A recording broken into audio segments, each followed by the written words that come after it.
Hello everybody and welcome back to a new video. Before I start, I'm gonna apologize for the weird lighting. I'm still trying to figure out with my glasses and everything. I actually haven't been using my ring light for a while just because I'm lazy and it's not that complex of a setup, but it's a little bit aggravating to do. Anyways, besides that, today I'm going to be reviewing WandaVision episode 7. Besides the fact that this is a few days late, I'm just gonna go right into the review and say, first of all, the things in this episode are going back in time. When Billy and Tommy were playing their games, it went from, I believe, Wii consoles to, I'm just gonna go to the, I think it was Atari consoles, and then it ended in Uno. And then later in the episode, like the furniture, the TV, the wallpaper, the staircase, that was all changing. Because Wanda cannot control, like, all of these people that she has added. She cannot control all of these things because she doesn't have the power. And very clearly she doesn't have the mental, the healthy mental space to do that. That's the best way I'm gonna say that. Besides that, though, I love the intro to this, episode.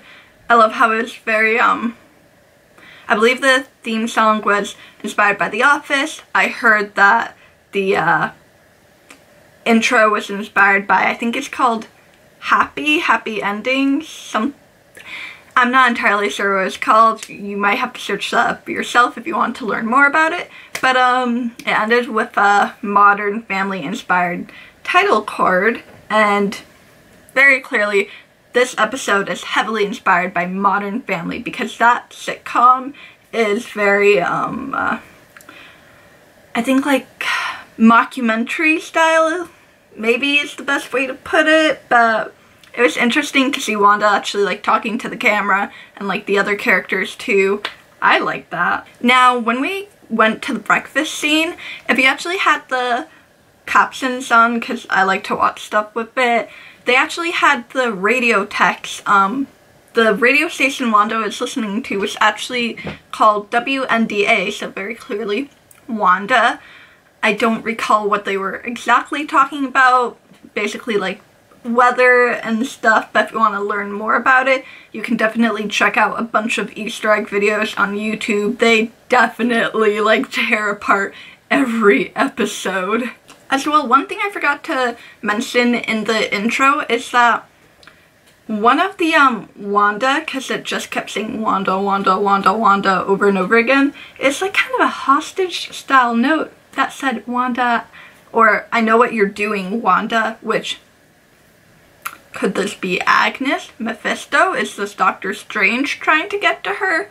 Who knows? I don't know if we're even gonna ever find out who sent that, but I'm hoping for the latter, that maybe it was Doctor Strange, that he's trying to like get to her and help her snap out of it. Thanos pun, not intended.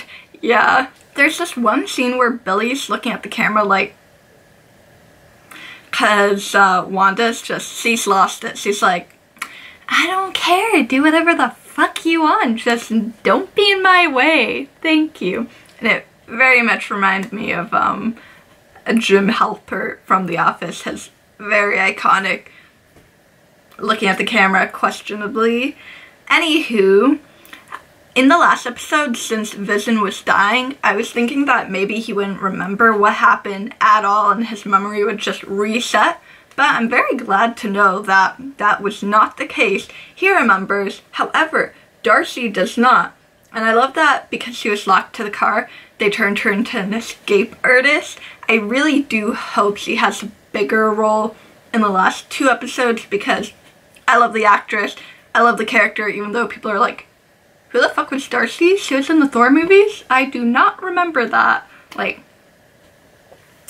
yeah, I guess, Darcy, to me, is like, the kid in Iron Man 2 to people that love the Iron Man movies when he was at Tony's funeral, and I was thinking, who the fuck is this kid?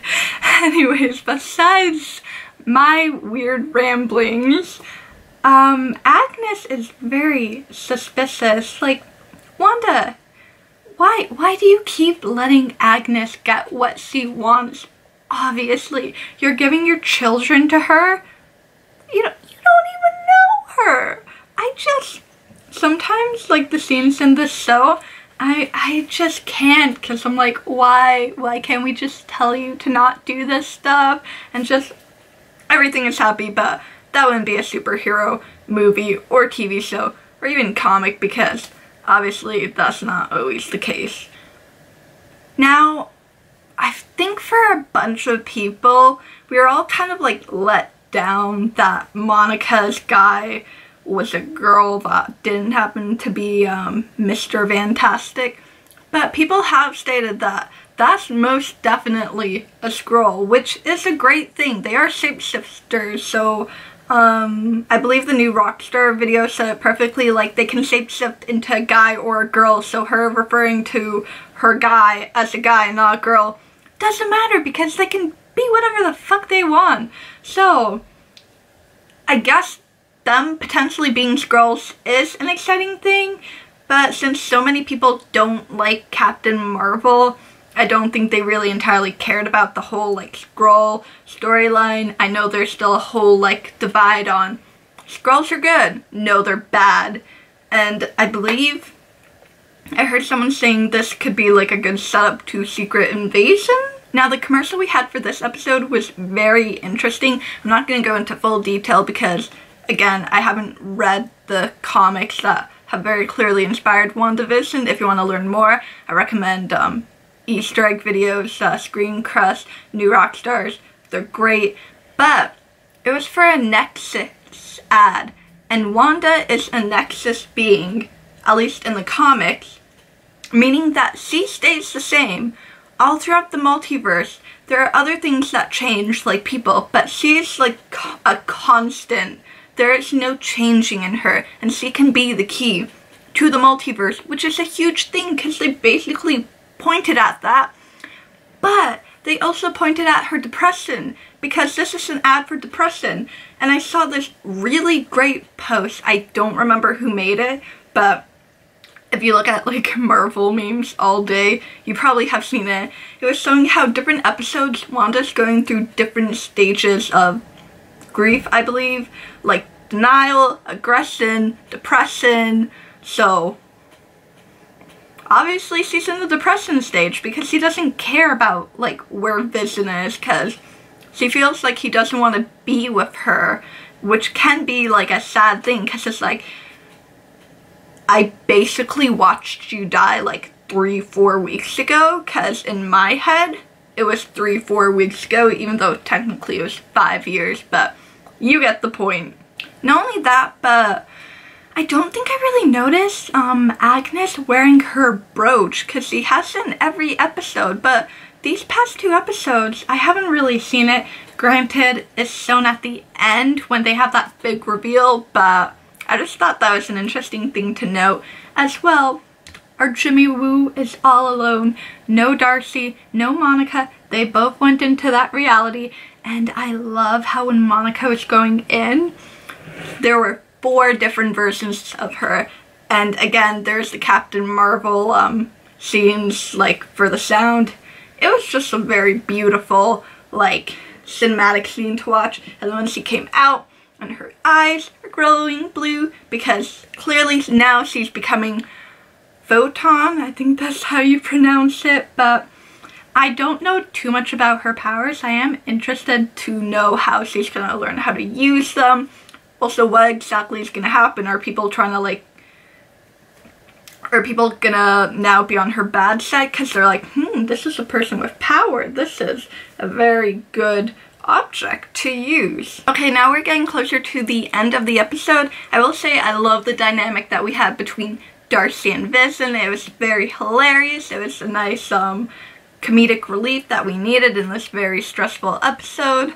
I don't know if anyone sadly watches the show Riverdale, but in that show they fucking say endgame all the time, and if you don't know what that means, it's like if people are dating each other and someone says, oh my god, they're endgame, that means like they're together forever. So when Darcy was telling Vision how the love you guys have is real though, because I've been watching for a week and I'm a big fan. By the way, could you sound this like later, maybe after you're brought back to life?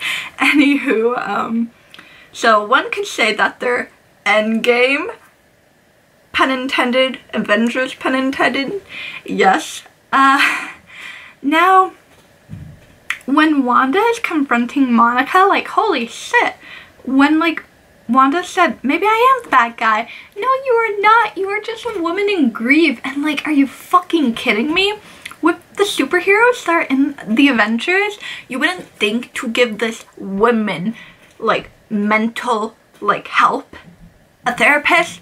Like, we see, Bruce Banner kind of being, like, a therapist to, Iron Man in, I don't even remember what end credit scene that was for whatever movie, but like Hawkeye couldn't do that, you know, even Bucky or like Sam, they were literally standing together at like Tony's funeral. So anywho, I just found that very interesting. Obviously Agnes is always there, like at the worst possible moment, and obviously she brought her to her home. And where the fuck are Billy and Tommy? Why were they playing that Yo Gabba Gabba show? What? Did Agnes eat the children? Because people are saying that could be a possibility. I don't think she did eat them. I do think that the sad ending to the show is probably the children dying, because I will say that reveal of how she was Agatha Harkness and she was Agatha all along. Great song. It's like you love to hate her. I can't think of anything else. I love Catherine Hahn. The character is great, but I'm also like, we knew this was gonna happen. Like, who didn't think that you were Agatha? But why did your song, first of all, have to be a bop? Why did you have to potentially eat the twins? And why do you have to mind control Wanda now? I've accidentally forgotten to hit record twice now for multiple parts of this review. So I'm really hoping that Agatha doesn't mind control Wanda in a way that it severs her relationship with Vision, or it causes them to get into a fight. But ooh, that basement scene, it was very creepy going into it. And if you didn't notice it, when they're in the sitcom reality, the aspect ratio is according to how that sitcom was filmed for the time period, if you want to say. But when she was going downstairs, it went more to cinematic ratio, so this is a sign that Wanda is stepping outside of her sitcom reality and going into the real world.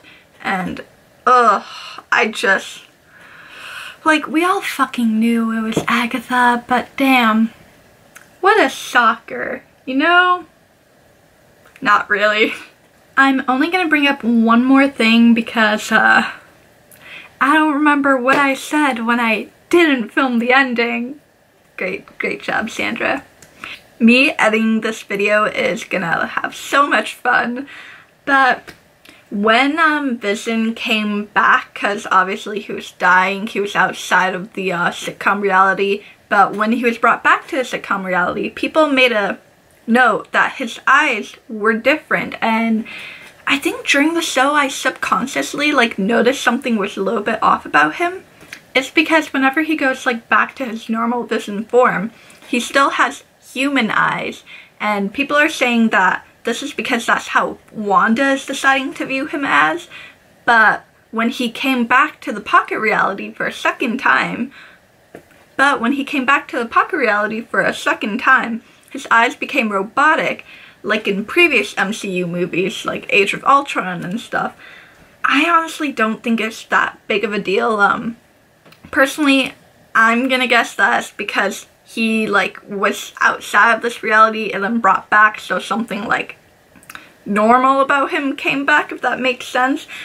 People are theorizing too much about it. I mean, it's Disney. Obviously they have the budget for like contacts that probably aren't like that expensive. Like, why would they cut contacts out of like all things. It's just very weird to think about that. This is how I'm gonna end the video. Thank you so much for watching. If you liked it, give it a huge thumbs up, subscribe to the button below, comment down what your favorite scene in WandaVision episode 7 was, and if you're excited or nervous or just gonna be a huge mess for the next 2 episodes, and I'll see you next time.